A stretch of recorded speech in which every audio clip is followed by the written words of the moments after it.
କ'ଣ ନା ବିନା ଶିକ୍ଷକ ସହାୟତାରେ ଗୋଟେ ପିଲା ରଖିବା ଆରମ୍ଭ କରିବ। ସେଇଭଳିଆ ଗୋଟେ ଉଦାହରଣ ଦେଖିବାକୁ ପାଇବ ଏଇ ମ୍ୟାଡ଼ାମଙ୍କ ଅଧ୍ୟୟନ। ସେ ତ ଗୋଟେ ପିଲା ସ୍ପେଲିଂ ଜାଣିପାରୁଥିଲେ, ସେ ପେନ୍ଟା ଟପର ଜାଣିପାରୁଛି। ଯେଉଁମାନେ ଆମର ଶବ୍ଦ ସଫା କରୁଛନ୍ତି ଜାଣିନାହାନ୍ତି, ସେଠି ଗୋଟେ ପିଲା ଗୋଟେ ଅଛି ଟିଭିଟେ ଲାଗିଛି।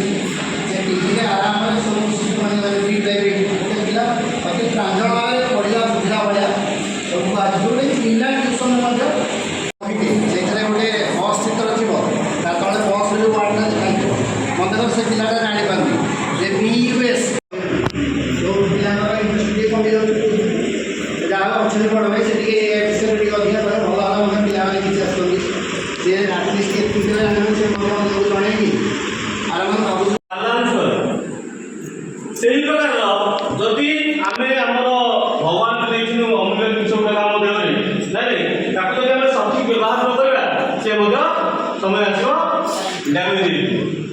ଭଗବାନ ଦେଇଛି କଥା କହିବା ପାଇଁ, ଆମେ କଥା କହିବା, ଯଦି କଥା ନ କହିବା କ'ଣ ହେବ?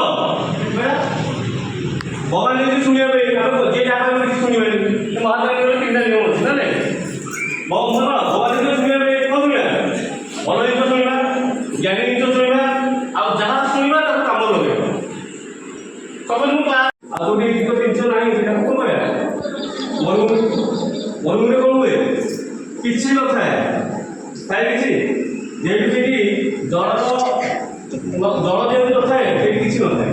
ସେମିତି ଘରେ ଯଦି ଗୋଟେ ନାରୀ ନାହିଁ, ଗୋଟେ ଝିଅ ନାହିଁ, ତାହେଲେ ସେଇ ଘରଟା ଗଲେ କି ସନ୍ତାନଟିଏ ନାହିଁ, ଆମେ ଘରେ ଗଲେ ଘର ବୋଲି କହିବା ନାହିଁ। ଆଜିର ଯେଉଁ ଟପିକ୍ ଅଛି ଶିଶୁ ସୁରକ୍ଷା।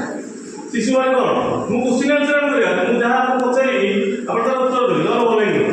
ନହେଲେ ମୁଁ ଗପ କହୁଥିବି, ଆପଣ କିଏ କମଉଥିବେ, କିଏ ଘରେ ମୁଁ ତରକାରୀ ବସିକି ଆସିବି ପଡ଼ିଯିବନି, ମୋ ଶାଶୁକୁ ଖାଇବାକୁ ଦେଇନି,